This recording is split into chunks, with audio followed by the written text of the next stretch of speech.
قارون کو دولت مل گئی، اتنا بڑا خزانہ تھا اس کے پاس کہ قرآن کہتا ہے کہ ایک جماعت مل کے صرف خزانے کی چابیاں اٹھاتی. یعنی یہ معاذ اللہ کوئی گپ نہیں، یہ قرآن مجید نے بیان فرمایا کہ ایک جماعت مل کے صرف خزانے کی. تو حضرت سیدنا موسیٰ علیہ السلام نے کہا زکوٰۃ دو. زکوٰۃ کے معاملے میں لوگ ہیل و حجت سے کام لیتے، غریب ہو جاتے. اس کو کہا زکوٰۃ دو تو کہنے لگا آپ کی تو میرے مال پہ نظر ہے. اب نے فرمایا تو بڑا بیوقوف ہے، مال تجھے اللہ نے دیا ہے نا، تو اللہ کے رستے میں دے. یہ کام ذرا مشکل ہے کہ اس کو بار بار کہا تو اس نے نہ بجائے اس کے کہ وہ مال دیتا، اس نے حضرت موسیٰ پہ الزام لگا دیا. ایک عورت کو تیار کر کے لایا. یہ الزاموں والا کیس سنتے آ رہے ہیں آپ کہاں تک؟ حضرت یوسف پہ بھی لگا، جناب مریم پہ بھی لگا، حضرت سیدنا موسیٰ کلیم پہ بھی لگا، اور حضرت عیسیٰ پہ بھی. سارے ہوئے نا الزامات. آپ کیا بات کرتے ہیں؟ الزام لگانا، بہتان ترازی کرنا، اور ہمارے یہاں اچھی بات دل سے پھیلتی ہے، بری خبر وہ جلدی پھیل جاتی. ایک عورت کو تیار کر کے لایا معاذ اللہ تعالیٰ حضرت موسیٰ پر الزام لگانے کے لیے. اور جب وہ بی بی آپ کے سامنے لا کے کھڑی کی تو حضرت موسیٰ نے جلال فرمایا تجھے قسم ہے اللہ کی عزت کی، سچ سچ بتا معاملہ کیا ہے. تو وہ خاتون کانپنے لگی، کہنے لگی میں موسیٰ کلیم کے سامنے کیسے کھڑی ہو سکتی، مجھے تو اس نے پیسے دے کے تیار کیا، مجھے اس نے مجھے پیسے دے کے تیار کیا، اور بڑی اس نے مجھے تکلیف دی ہے. یہ جب کہا تو حضرت موسیٰ علیہ السلام رونے لگے کہ تو سارا کچھ کرتا پر میری سفید چادر پہ داغ تو نہ لگانے کی کوشش کر. آپ رونے لگے. آپ یقین کریں لوگ تکلیف دیتے ہیں بعضوں کا، ایسی بات کرتے ہیں جس کا کوئی وجود نہیں ہوتا. تو یہ کچھ لوگ کر دیتے ہیں لیکن وہ سمجھتے نہیں. کہتے ہیں آپ حوصلہ کریں، آپ درویش ہیں. حضرت موسیٰ سے بڑا درویش کون ہوگا؟ کلیم تھے نا اللہ کے، بڑا جگرا ہے نا. لیکن رو پڑے، کہنے لگے تجھے ایسا نہیں کرنا چاہیے. کہنے لگے اللہ اب اسے سزا دے. تو رب کریم نے اس کے سارے ساز و سامان سمیت اسے زمین میں دھنسا دیا. وہ زمین میں غرق ہو گیا اپنے خزانے سمیت. امام اعظم ابو حنیفہ رحمۃ اللہ تعالی علیہ کچھ لوگ حسد کرنے لگے تو ایک عورت ایک دفعہ آ گئی، کہنے لگی کوئی مسئلہ پوچھنا ہے. یہ بڑا کٹھن سا معاملہ ہوتا ہے، جو آدمی جو کام کر رہا ہوتا ہے وہی روپ دھار لیتے. مسئلہ کچھ نہیں، اندر آئی تو باہر سے شور ہو گیا. لوگ آ گئے، کوتوال کو بلا لیا، معاذ اللہ امام صاحب کے پاس بی بی ہے، جیل میں لے گئے، سویرے فیصلہ کریں گے. رات کو نا ساری رات امام اعظم نے نماز پڑھی، ساری رات، اور کہنے لگے اللہ اب تو میں بوڑھا ہو گیا، اس حال میں اب ان سوالوں کا جواب دوں گا.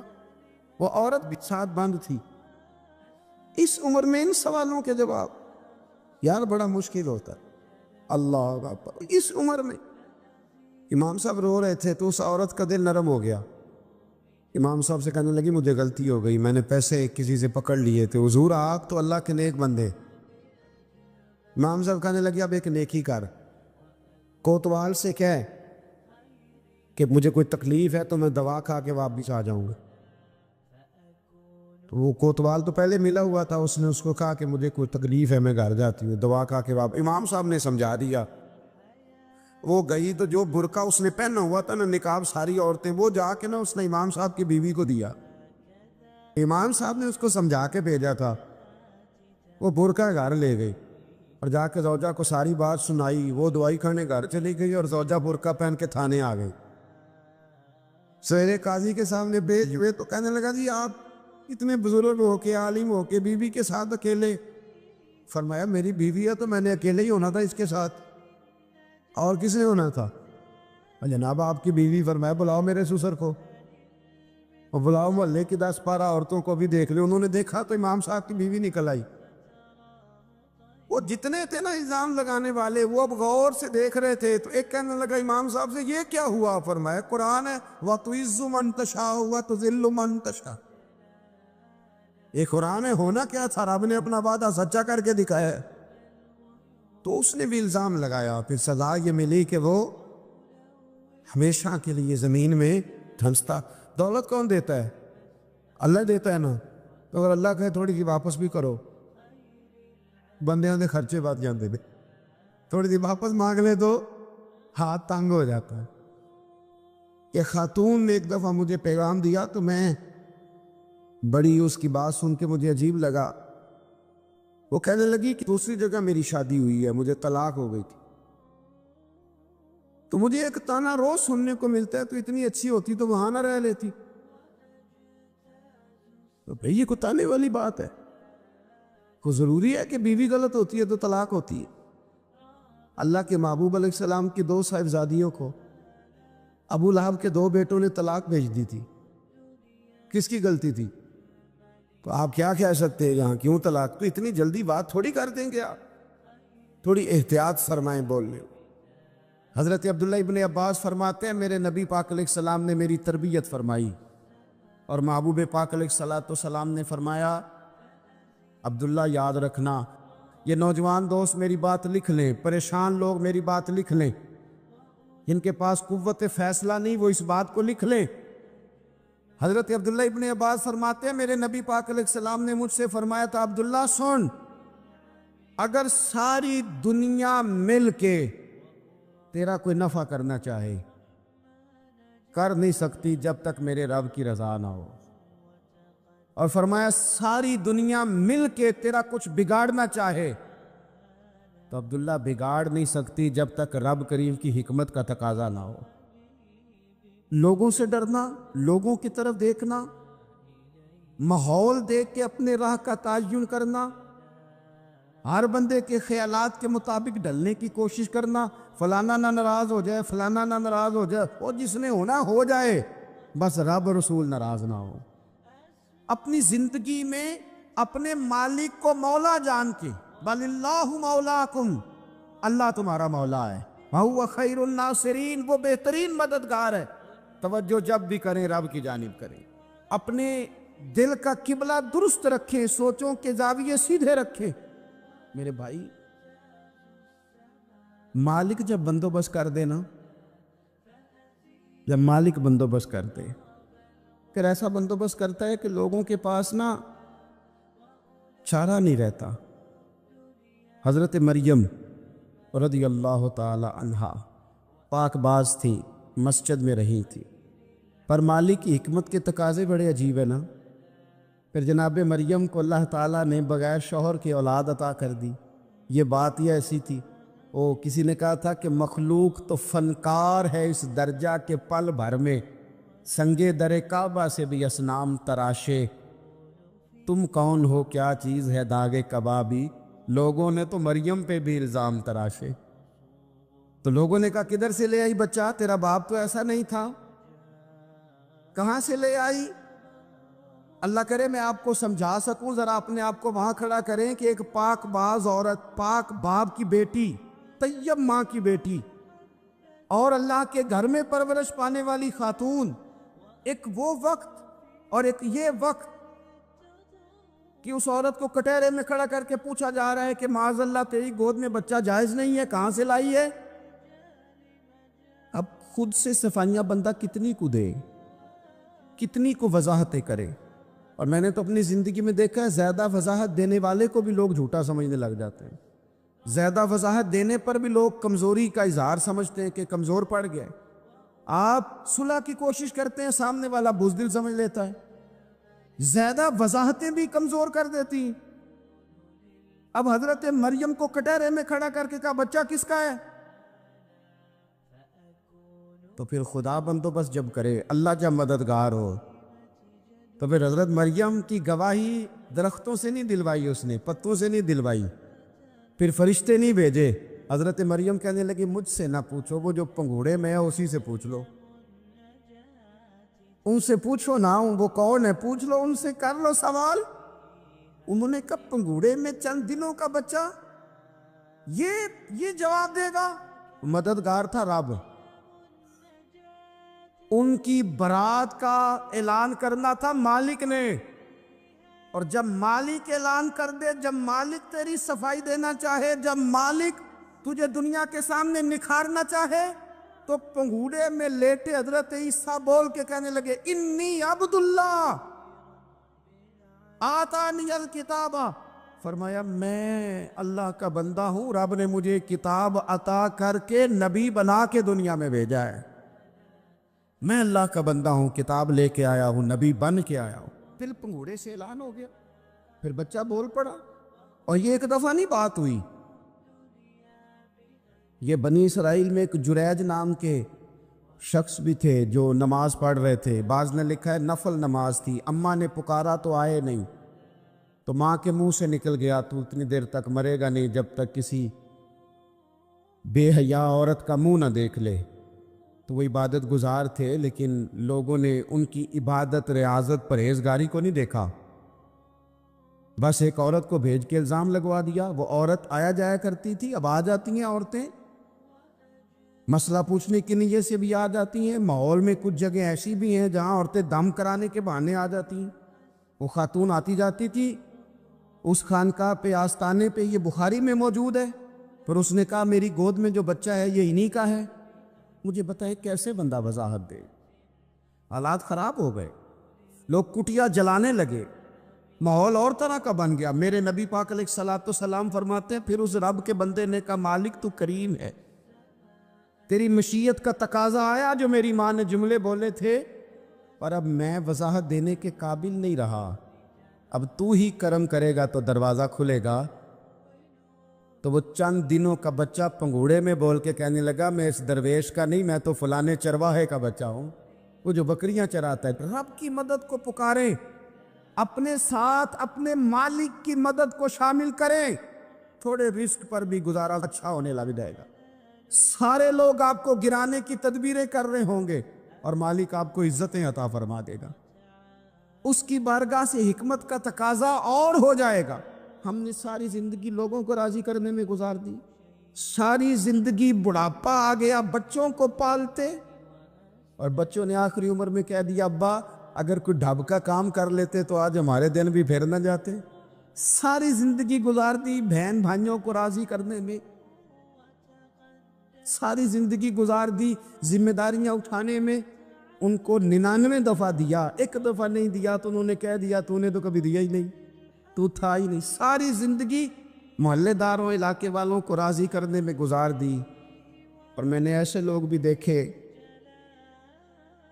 دین کے لیے وقت گزارا، لیکن جب بڑھاپے میں دانت کام نہ کرتے تھے تو وقت کے مفتیوں کو بھی مسجدوں کی کمیٹیوں نے کہہ دیا اب آپ کی سمجھ نہیں آتی، ہم نے خطیب کو یور رکھنا ہے، نہ دیکھو دنیا کی طرف، دنیا رلا دیتی ہے، نہ راضی کرو بندوں کو، بندے تھکا دیتے ہیں، نہ پیچھے بھاگو ہر وقت دنیا داروں کے، یہ انسان کو کمزور کر دیتے ہیں۔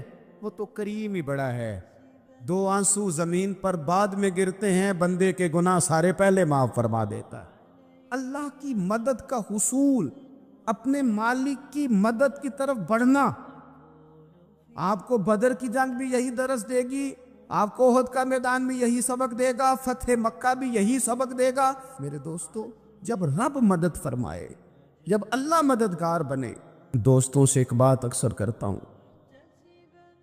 میں کہتا ہوں کہ جتنے درد سے آپ امیر کو اپنی کہانی سناتے ہیں نا، اور جس طرح آپ کے آنسو بات کرنے سے پہلے گر جاتے ہیں کہ غریب ہیں، بچیاں ہیں، کاروبار نہیں، او میرے سنگیو، اس سے آدھے آنسو اپنے رب کی بارگاہ میں بکھیرو، اس کے حضور عرض گزار ہو جاؤ، اس سے طلب کرو۔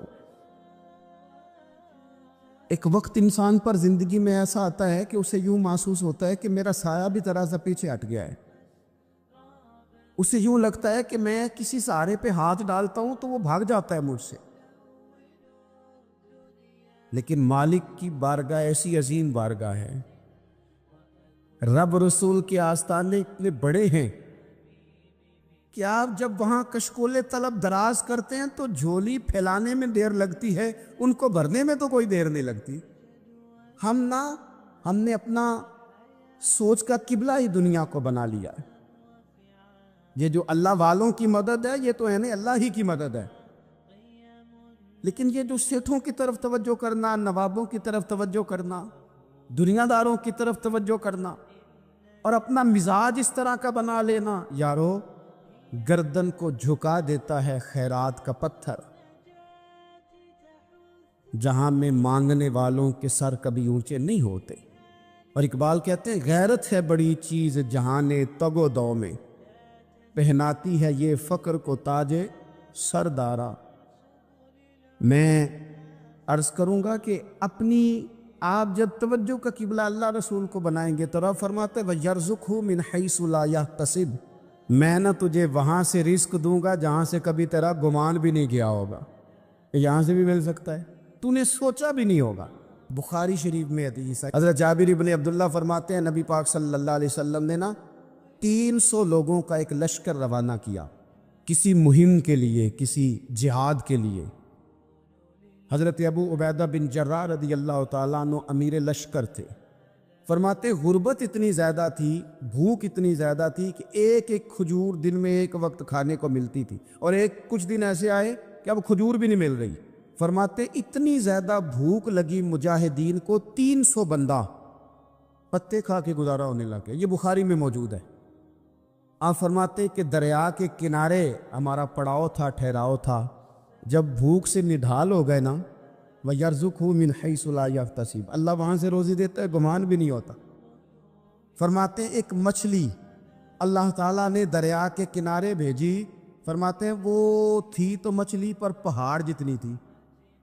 بخاری میں لفظ ہیں، حضرت جابر بن عبداللہ رضی اللہ تعالیٰ عنہ فرماتے ہیں 300 آدمی 18 دن تک اس مچھلی کو کھاتے رہے، مچھلی ختم ہی نہیں ہوئی۔ مچھلیاں نہیں، مچھلی کہتے ہیں 18 دن 300 بندہ کھاتا رہا، مچھلی ختم ہی نہیں ہوئی۔ اور فرماتے ہیں کہ اس کی ہڈی نکال کے، کانٹا کہیں گے آپ اپنی زبان میں، کہتے ہیں وہ نکال کے نا تو اس کو کھڑا کیا نا جب، تو اونٹ کجاوے سمیت اس کے بیچ سے گزر جاتا تھا، 2 اس کے کانٹے جوڑے۔ فرماتے ہیں وہ اس کا گوشت ہم کھاتے تھے اور اس کی چربی بطور تیل کے ہم جسموں پہ ملتے تھے، بیماروں کو اس سے سکون آتا تھا، تندرستی شفا ہوتی۔ فرماتے ہیں ہم کھایا بھی ہم نے، اور کچھ لے کے ہم مدینے بھی گئے، اور قربان جائیں نبی پاک نے بھی اس میں سے کھایا۔ ہم نے عرض کی حضور یہ معاملہ کیا ہے، یہ ماجرا کیا ہے؟ تو محبوب نے فرمایا تمہارے پاس غذا نہیں تھی، رب نے تمہارے لیے بندوبست کیا ہے، اللہ نے تمہیں دیا ہے۔ مکان شروع کر لیا ایک صاحب نے، وہ مکان بنانے لگے، آپ وہ حساب لگا رہے ہیں، کہتے ہیں میرے پاس اتنے پیسے ہیں، اتنے میں نے فلانے دوست سے کہنا ہے اس نے دے دینے، اتنے فلانے رشتہ دار سے کہنا ہے اس نے دے دینے، اتنے فلانے سے کہنا ہے اس نے دے دینے۔ یہ ساری کاپی بنا کے مکان شروع کر لیا۔ جو روز کہتا تھا نا کوئی حکم ہو جاتے دسی، سب سے پہلے اس کو کہا میاں پیسے چاہیے دین، وہ کہندا ہو کل ہی منڈا ٹوریا ہے، کہدے تو پرسوں 10 داتے لب جانے سن۔ میں آپ کو اپنے تجربے کی بات بتا رہا ہوں۔ یہ لوگوں کا خیال ہوتا ہے نا کہ آپ سٹارٹ کریں فلانا کام، ہم آپ کے ساتھ ہیں، اللہ کا ہی کوئی نظام ہے، وہ بالکل بھی نہیں ساتھ ہوتے۔ لیکن ایسا نہیں ہے کہ کوئی ساتھ نہیں ہوتا، اللہ تعالیٰ بڑے اسباب پیدا کرتا ہے، وہاں سے دیتا ہے جہاں سے گمان بھی۔ ہمارا یہ ذہن بن جاتا ہے ہم ساری اپنے حساب سے چلتے، اتنے رشتہ داروں سے، اتنے کون آپ کے ساتھ چلے گا، سوال ہی نہیں پیدا ہوتا۔ یہ سارے کام چھوڑ کے سب سے پہلے 2 رکعتیں پڑھو، اپنے رب کی بارگاہ میں، رسول کائنات کی بارگاہ میں گزارشات اور استغاثے پیش کرو، وہاں سے خیر طلب کرو۔ دنیا دار کیا دیں گے، کیا دے سکتے ہیں، کیا حیثیت ہوتی ہے کسی؟ اللہ کہتا ہے وہاں سے دوں گا۔ تو جو اللہ مال دے وہ لینا چاہیے کہ رشتہ داروں کا مال دیکھنا چاہیے؟ جو اللہ دے وہ لینا چاہیے کہ سیٹھوں نوابوں کی جیبیں دیکھنی چاہیے؟ جو اللہ دے وہ قبول کرنا چاہیے یا دیکھنا چاہیے کون سا آدمی کہاں پہنچ گیا؟ چھوڑو، اپنی مٹی پہ چلنے کا سلیقہ سیکھو۔ کسی کے سنگ مرمر پہ چلو گے تو پھسل جاؤ گے۔ مدد اللہ سے چاہیں، اپنی توجہات کا مرکز رب رسول کی ذات پر بنائیں، پھر آپ محسوس کریں گے کہ بڑی جلدی اللہ تعالیٰ کی مدد آنے لگی ہے۔ کبھی آپ صرف کہہ دیں نا میرا رب میرے ساتھ ہے، اس لفظ میں اتنی طاقت ہے کہ دشمن ویسے زہر ہو جاتا ہے۔ زندگی میں کسی سے بھی لڑائی ہو اچھی طرح سوچ لیں کہ اللہ اس طرف ہے یا اس طرف ہے۔ اگر آپ زیادتی پہ ہیں تو پھر رب مظلوم کی جانب ہے۔ اگر اللہ کی مدد آپ کے ساتھ ہے تو دنیا کی کوئی طاقت آپ کو گرا نہیں سکتی، اور اگر آپ مظلوم کے مقابلے میں ظالم بن کے آپ کھڑے ہو گئے ہیں اور آپ نے رویہ وہ اختیار کیا ہے کہ جس میں مدد نہیں آئے گی، تو پھر یاد رکھ لیں کہ آپ کوئی بھی ہیں، کہاں بھی ہیں، آپ کمزور ہیں۔ طاقتور تھے ابتدائے اسلام میں، ظاہری طاقت تھی کفار مکہ کے پاس، وہ ڈنڈوں سے مارتے تھے غریبوں کو، ان کے ہاتھوں میں ڈنڈے تھے، پر خدائی طاقت ان مظلوموں کے ساتھ تھی۔ صاحب زرقانی نے لکھا ہے، حضرت زنیرہ رضی اللہ تعالیٰ عنہ ایک لونڈی ہے، غریب ہے، ماڑے دا کی کام محمد نس جانا یا رونا، غریب سادی بی بی اور لونڈی کنیزہ، ایک مشرک کی کنیزہ تھی، انہوں نے کلمہ پڑھ لیا، وہ ڈنڈوں سے مارتا، دروں سے مارتا، تکلیف دیتا۔ حضرت زنیرہ رضی اللہ تعالیٰ عنہ کو اتنا مارا، اتنا مارا۔ اب آپ ایک اور پہلو پر بھی غور کریں، مار بھی پڑ رہی ہے پر خدا ادھر ہی ہے، اللہ کی مدد ادھر ہی ہے۔ رب کہتا ہے کہ پہلے تو صبر کرنا، ان اللہ مع الصابرین، تو صبر کرے گا تو پھر رب کی معیت ملے گی، ذرا ٹھہرنا، تو تھوڑا ڈٹنا۔ ان الذین قالوا ربنا اللہ ثم استقاموا تتنزل علیہم الملائکہ، تو کہے اللہ میرا رب ہے، پھر تو پہلے ڈٹ، پہلے تو نے ڈٹنا ہے۔ ثم استقاموا، جو ڈٹ گیا، تتنزل علیہم الملائکہ، ڈٹنے والے کے لیے مدد آتی، پہلے تھوڑا ٹھہرنا پڑتا ہے، پہلے تھوڑا صبر کرنا پڑتا ہے، حوصلہ کرنا پڑتا، اس کے بعد مدد آتی۔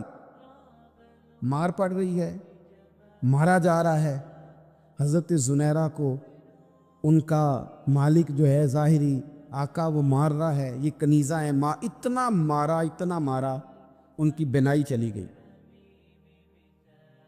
نظر آنا بند ہو گیا۔ ابو جہل آیا اور کہنے لگا زنیرہ دیکھا نا ہمارے بت تیری آنکھیں لے گئے، معاذ اللہ، لات و منات ہمارے بتوں نے تجھے اندھا کر دیا۔ اب ایسا نہیں ہے کہ بی بی روتی جا رہی ہے، روتی جا رہی ہے، مایوسی مایوسی، معاذ اللہ، پریشانی، غریبی بڑی ہے، پوچھنے والا کوئی نہیں، یہ باتیں نہیں۔ کیا جملے ہیں خاتون کے، کیا لفظ ہیں۔ ابو جال نے طنزیہ کہا، معاذ اللہ، کہنے لگا دیکھا نا ہمارے بتوں نے تجھے اندھا کر دیا۔ تو جناب زنیرہ آنکھوں کی بینائی گئی ہے، رات کو گئی ہے، دکھ ابھی تازہ ہے، لیکن اللہ پہ جو توکل ہے، اپنے مالک سے جو رشتہ ہے وہ اتنا مضبوط ہے، اتنا طاقتور ہے، اس میں اتنی گہرائی ہے کہ حضرت زنیرہ بول کے نا اتنی قوت سے بولی، اتنی طاقت سے بولی کہ پورے کفر پر لرزہ طاری ہو گیا۔ فرمانے لگی تمہارے بتوں کی کیا اوقات ہے کہ وہ میری بینائی لے جائیں، یہ میری رب کی حکمت کا تقاضا ہے۔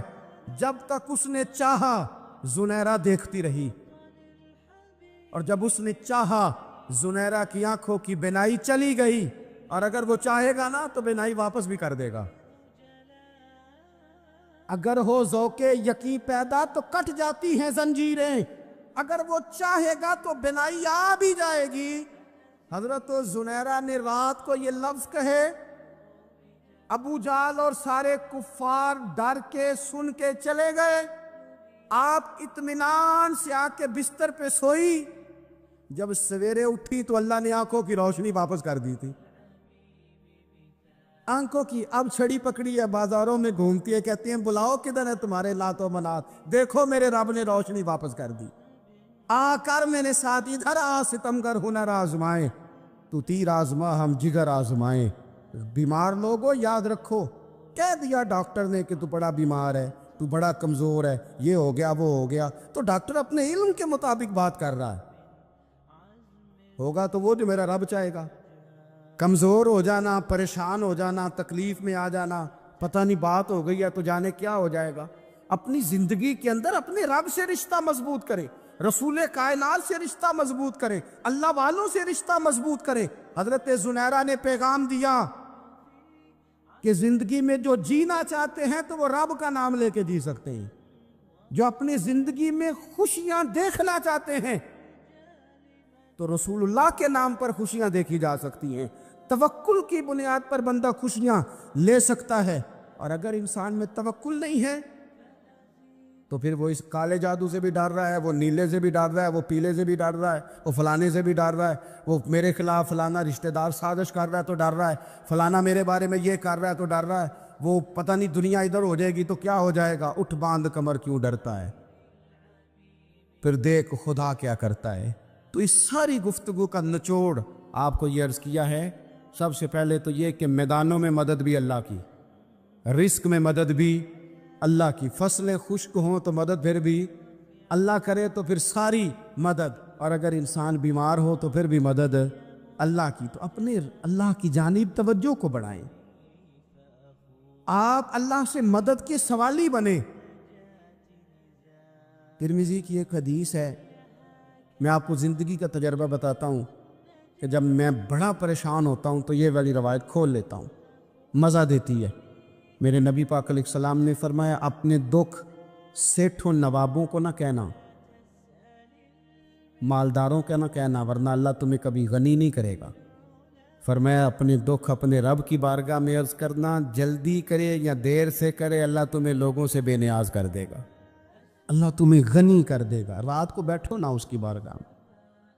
امام غزالی سے کسی نے پوچھا تھا، امام غزالی سے، کہ حضور اللہ کا بندے سے راضی ہونا کمال ہے یا بندے کا اللہ سے راضی ہونا کمال ہے؟ تو امام غزالی مسکرائے، فرمانے لگے رب تو بڑا ہی مہربان ہے، وہ تو بڑی جلدی راضی ہو جاتا ہے. وہ تو مسجد میں آ کے توبہ کرے تو اللہ راضی، کسی یتیم کے سر پہ ہاتھ پھیرو تو اللہ راضی، وہ تو کسی اندھے کو رستہ دکھایا تو اللہ راضی ہو گیا، وہ تو طوائف نے کتے کو پانی پلایا تو اللہ. امام صاحب فرمانے لگے یہ بندہ ہے جو اللہ سے راضی نہیں ہوتا. جس کے پاس اولاد نہیں وہ کہتا ہے چلو ایک بیٹی مل جائے تو میں راضی ہوں، بیٹی مل گئی تو کہتا اب ایک بیٹا بھی ملے تو پھر راضی ہوں، پھر کہتا ہے یہ دونوں اچھی تعلیم حاصل کر لے تو پھر میں راضی ہوں، پھر کہتا ہے یہ بہت زیادہ پیسے کمائے تو پھر میں راضی ہوں. بہرحال راضی ہوتا، لیکن جو راضی ہو جاتا ہے نا، اللہ اکبر، جو اللہ سے راضی سکھی بڑا رہتا ہے، سکون میں بڑا رہتا ہے، مطمئن بڑا رہتا ہے. جو سمجھ لیتا ہے نا کہ جو میرے رب نے بہتر سمجھا وہ میرے اللہ نے مجھے. میں کبھی کبھی سوچتا ہوں کہ یار حضرت بلال حبشی نے کوئی عہدہ نہیں مانگا ساری زندگی، انہوں نے نہیں کہا مجھے بھی ایک صوبے کا گورنر بناؤ میری بھی خدمات ہے، مجھے بھی وزیر خزانہ بناؤ میرا بھی کچھ بنتا ہے. ایک دفعہ نہیں کہا سیدنا بلال حبشی رضی اللہ تعالیٰ عنہ نے کہ میری بھی کوئی ڈیوٹی ایسی ہونی چاہیے کہ مجھے چلو سپہ سالار ہی بنا دیا جائے. ساری زندگی مسجد میں جھاڑو دیا تو اسی پہ راضی رہے، ساری زندگی محبوب کے مہمانوں کا لنگر پکایا تو اسی پہ راضی رہے، ساری زندگی میرے محبوب علیہ السلام کے بچوں کی نوکری کی تو اسی پہ راضی رہے، راضی بالرضا رہے. حضرت سیدنا موسیٰ علیہ السلام نے عرض کی کوہ طور پہ جا کے، مولا میری قوم پوچھتی ہے کہ کوئی ایسا کام بتا جو ہم کریں تو ہم سے راضی ہو جائے. حضرت موسیٰ کی قوم کا خیال تھا کہ تہجد کا حکم آئے گا تو پڑھیں گے، صدقات کا حکم آئے گا تو دیں گے، جہاد کی بات ہوگی تو کریں گے. کچھ جو نیک لوگ تھے ان میں سے انہوں نے یہ پیغام دیا کہ مالک ہمیں بتائے کہ وہ کس کام پہ راضی ہوتا ہے، ہم وہ کام کریں تاکہ اللہ ہم سے راضی ہو جائے. حضرت موسیٰ کلیم کہتے میں نے عرض کی مولا میری قوم پوچھتی ہے کہ کون سا ایسا کام کریں کہ تو راضی ہو جائے. تو رب کریم نے ارشاد فرمایا موسیٰ کہتے میرا خیال تھا کوئی لسٹ ملے گی، لیکن مالک نے ایک جملہ کہا، ایک جملہ، اور تفسیروں کے دریا بہا دیے. عرش کے مالک نے فرمایا موسیٰ ان سے کہو جا کے کہ وہ مجھ سے راضی ہو جائے، میں ان سے راضی ہو جاؤں گا، مجھ سے راضی ہو جائے. بندے اللہ سے راضی ہی نہیں راضی ہوتے، اللہ کی رضا پہ راضی رہیں، مالک کے فیصلوں میں اپنے دل میں کوئی بوجھ محسوس نہ کریں، اپنی زندگی اللہ کے فیصلوں. دیکھیں نا، جو ماں باپ اللہ نے بڑے اچھے سمجھے وہ ہمارے لیے پسند کی، وہ اللہ نے ہمارے لیے جو اس نے ہمارے حق میں بڑے، جو بہن بھائی، اللہ کرے آپ کو سمجھ آئے، جو بہن بھائی اس نے ہمارے حق میں بڑے اچھے سمجھے وہی بہن بھائی اس نے ہمیں عطا کیے. جس بیوی کو اس نے ہمارے گھر کے گلشن میں بہتر سمجھا اس کو لا کے اس نے ہمارے آنگن میں بٹھایا، اور جو اولاد اس نے ہمارے لیے باعث افتخار سمجھی، وہ اولاد اس نے ہمیں عطا فرمائی۔ حضرت نوح علیہ السلام کا بیٹا کافر ہو گیا، پر کسی جگہ انہوں نے شکوہ نہیں کیا کہ مالک یہ کافر کیوں ہوا۔ اللہ کے قبضے میں ہے نا دل، پھیر سکتے ہیں نا، مقلب القلوب ہے، لیکن حضرت نوح نے دعا اللہ کی رضا پر راضی رہے، سمجھو کہ میرے حق میں جو بہتر تھا مالک نے وہ چیز مجھے عطا کر دی۔ ہم یہ سوچتے ہی نہیں کہ ہمیں نہیں پتا ہمارے حق میں بہتر کیا ہے، ہمارے رب کو پتا ہے۔